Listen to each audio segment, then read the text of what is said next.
c'est Galatée. On parle de vin. On parle des mots du vin, M-A-U-X, mais également les mots qui servent à s'exprimer. Aujourd'hui, je veux te partager des choses précieuses dont on parle rarement dans le monde du vin.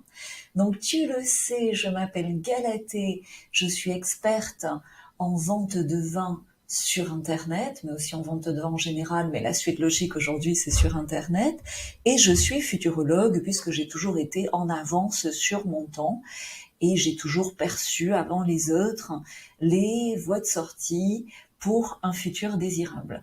Alors tu sais, quand je dis ça, je sais qu'on peut se moquer de moi, certains se moquent, c'est ok pour moi parce que souvent quand tu critiques, c'est que tu aimerais bien faire quelque chose, mais tu ne te l'autorises pas. Alors c'est tellement plus facile pour trouver une bonne excuse de ne pas le faire que de critiquer ce qu'ils font.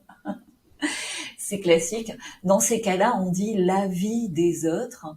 La vie AVIS, c'est la vie, c'est leur propre vie. Tu vois, quand c'est une critique, en fait, ça rebondit sur moi parce que je sais très bien que la personne s'autocritique, en fait. Bref, tout ça pour te dire que dans le vin, cet aspect de jugement, cet aspect d'autocritique, d'autosabotage est quelque chose qui est malheureusement très très répandu, tout simplement parce on est nombreux dans les familles du vin à avoir eu des histoires plus ou moins faciles, de génération en génération, dans un climat d'adversité assez conséquent depuis des dizaines et des dizaines d'années. Donc il est tout à fait normal à un moment donné que de trauma en trauma, on finisse par être un peu acerbe, un peu renfermé sur soi-même et un peu dans la critique et l'autocritique et une certaine désespérance non consciente mais pourtant bien réelle. Voilà pour cette introduction. Donc quand tu veux voir le futur du monde du vin, tu regardes son passé. Et quand tu vois ce qui se passe à l'heure actuelle en France, tu te rends compte que l'auto-sabotage peut agir aussi au niveau d'un pays. Quand tu vois notre balance commerciale à l'heure actuelle, par rapport à tout le potentiel que nous avons et que nous avions, malheureusement il faut commencer à en parler au passé, tu te rends compte que ce qui a été mis en place depuis 10, 20, 30 ans dans le monde français en général, l'a été dans le monde du vin depuis 1900, si c'est pas 1800 et quelques. Et je disais hier, dans une vidéo courte, tu sais, les formats courts marchent bien sur Internet, je disais que finalement, la stratégie des appellations d'origine contrôlée, c'était à l'initiative d'un certain pouvoir qui veut diviser pour mieux régner, donc ça peut te paraître énorme de le regarder sous cet angle. Et pourtant, c'est un angle de vérité, parce que souvent on est dans des illusions de mensonges, on finit par croire que ce mensonge est une réalité, alors que ce n'est pas le cas. Tu l'as très bien vu, dans le monde du vin, il y en a qui fonctionnent très très bien hors appellation. Donc, ça te montre bien que, à un moment donné, la France, par sa ruralité, était puissante. Je suis obligée de le dire au passé. La France, par sa ruralité, était aussi, dans une certaine forme, anoblie par sa tradition, à la fois gastronomique, culturelle, artistique, autour du vin. Donc je ne pense pas que ce soit encore complètement le passé, mais je pense que ça en a pris un sérieux coup dans l'aile et que une infime partie de tout ça va pouvoir survivre et surtout se déployer, au-delà de survivre, dans le futur. Donc quand tu vois, en tant que futurologue, à l'époque j'avais une vingtaine d'années, j'osais pas dire je suis futurologue, même si je le ressentais à l'intérieur de moi. Tu vois, quand je disais, le vin bio, c'est le futur. On pourra plus être en AOC sans être bio. J'avais, 25 ans, 24 ans, on me rigolait au nez. Hein, rigole, moque-toi de moi. Je m'en fous, je suis largement visitée. Ça fait des années qu'on se moque de moi. Et c'est ma force, hein, parce que si j'étais pas en avance, on se moquerait pas de moi. Tu sais, c'est connu. Hein. Au début, quand il y a une vérité, elle est risible. Après, on s'acharne contre elle. Et après, elle finit par être acceptée par tout le monde. Bref, on en est là. Donc tout ça, c'est du vécu. Si tu veux, j'ai vécu le fait de prêcher un peu dans le vide par rapport au bio. On était 4 à Vinexpo sur un petit stand qu'on s'était partagé pour défendre les vins bio. Tu vois. Donc Et aujourd'hui, tu vois ce que c'est devenu.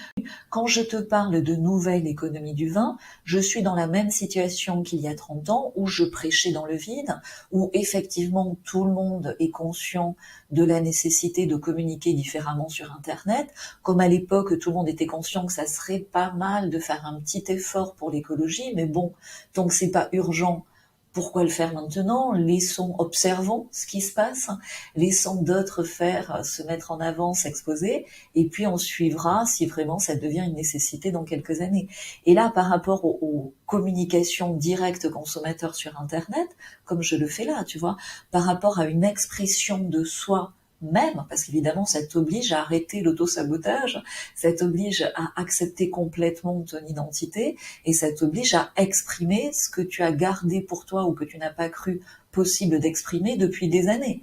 Donc tu vois le chamboulement intérieur. Mais beaucoup se disent oui, effectivement, c'est intéressant, mais je le ferai plus tard. Donc c'est complètement OK pour moi. Ça fait partie des mots du vin. Avant de pouvoir l'exprimer en mots MOTS, ben, on doit prendre conscience des mots, c'est-à-dire des blessures de ce passé, pour construire en mots MOTS le futur désirable. On doit nettoyer les mots MAUX du passé. Donc c'est un travail très personnel. Au plus on est nombreux à le faire personnellement, au plus bah, ça inspire collectivement, parce que à l'heure actuelle, je pense qu'un professionnel du vin, un vigneron, ne peut pas souffrir plus que ce qu'il a fait ces 2 dernières années. Et tu vois même que la météo souffre avec lui, parce que après le gel, la grêle, après la grêle, la canicule, tu peux pas faire pire.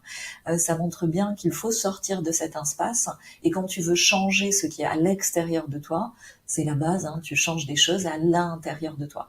Et pour ça, comment tu peux le faire efficacement? Ben, en suivant le parcours de quelqu'un qui l'a déjà fait. Ça fait gagner du temps. Voilà.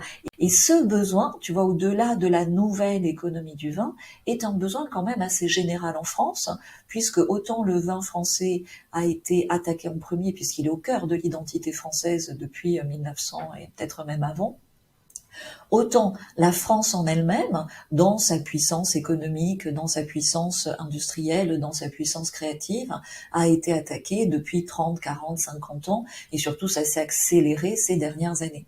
Et donc autant te dire que au-delà des entrepreneurs du vin, il y a beaucoup d'entrepreneurs hors vin qui sont finalement dans le même cheminement de libération de leur vérité, de la co-création de nouveaux systèmes pour avoir un contact direct avec leur clientèle et de cette façon-là assurer le futur de leur business. Dans le vin, c'est le futur du vignoble.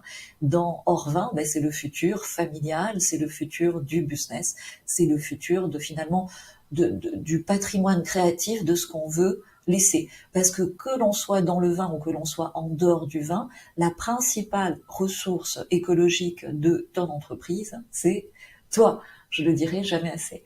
Donc j'aide de plus en plus d'entrepreneurs hors vin.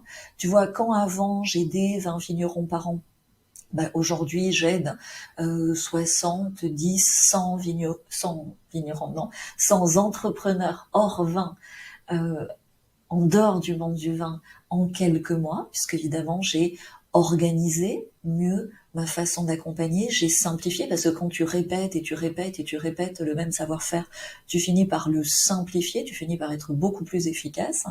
Et je suis appelée, je le sens bien, par rapport à tout ce qui se passe, à aider de plus en plus d'entrepreneurs en dehors du monde du vin. Et le monde du vin, c'est quand même ma famille aussi, si tu veux, quelque part. Ma famille est dans le vin depuis plus de 200 ans. J'ai 30 ans d'expérience dans le vin. Ça fait 20 ans que mon entreprise existe dans le monde du vin. Et donc, évidemment, je veux garder une connexion avec les professionnels du vin, mais je vais être de plus en plus sélective avec qui j'aide. Parce que, si tu veux, je vais très loin dans ma progression, dans mes accompagnements. Donc, je vais déléguer aussi dans mon activité vin pour des choses basiques, parce qu'aujourd'hui, il y a des choses, j'ai pas besoin de les répéter, tu vois, ça me ferait perdre du temps, je préfère aller sur des choses un petit peu plus pointues. Donc je vais déléguer une partie de l'accompagnement à mon équipe et je vais garder vraiment des accompagnements VIP avec des professionnels du vin intelligents qui se posent des bonnes questions et surtout qui sont ambitieux, qui comprennent que ouais, il y a 50% du business qui va pas pouvoir survivre et qu'il y en a au contraire 50% qui peut complètement transformer la donne et redéployer le vin français à l'échelle nationale et à l'échelle mondiale de la plus belle des façons que cela n'a jamais existé auparavant. Donc, je te fais aussi ce partage pour te donner un lien vers ce que j'appelle mon grand circuit, où je vais donner l'accès à quelques vignerons, quelques professionnels du vin qui me suivent depuis longtemps, un petit peu en cadeau, le temps de mettre en place cette offre VIP. Puisque je pense qu'on me l'avait dit déjà, mais ça se confirme, je pense que d'ici quelques mois, mes tarifs vont doubler par rapport à l'accompagnement dans le monde du vin. Donc je veux garder ce petit ticket d'entrée pour ceux qui me sont fidèles, ceux qui ont déjà fait du chemin à mes côtés, en particulier dans le club des vignerons de talent, dans le club vin. Donc si tu fais partie ou tu as fait partie de ces clubs, c'est le moment de rejoindre mon grand circuit. Tu vas voir, c'est un accompagnement sur le long terme. On se retrouve tous les lundis. Tu es avec des entrepreneurs hors vin qui sont aussi dans cet état d'esprit de co-créer cette nouvelle économie dont on a tant besoin en ce moment. Et en prenant de l'avance sur tes contemporains, tu es assuré de sortir ton épingle du jeu pratiquement quoi qu'il arrive dans cet environnement extérieur, que ce soit au niveau économique, que ce soit au niveau sociétal, que ce soit au niveau conflictuel à tous les niveaux, puisque quand tu es aligné sur ton je suis par rapport à ta propre capacité de créer et de partager, tu es inarrêtable. C'est ce que je te souhaite, je te mets le lien ci-dessous, et du coup là je vais pas faire de vidéo pendant un petit moment. Ciao!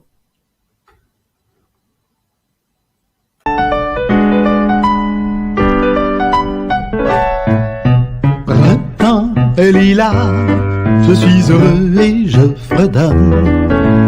Demain je la vois, elle m'a dit oui au téléphone. Il y a des regards qui parlent de soleil, mais je ne les accroche pas. Et coule mon espoir, sucré comme le miel, je lui dirai mes mots tout bas. Les gens dans la rue sont agacés par mon entrain. Je suis l'inconnu qui ose éclairer leur matin. Je ris comme un idiot, je siffle bêtement et je regarde la cité. Le temps me paraît beau, je ne sens pas le vent et je respire l'air mouillé.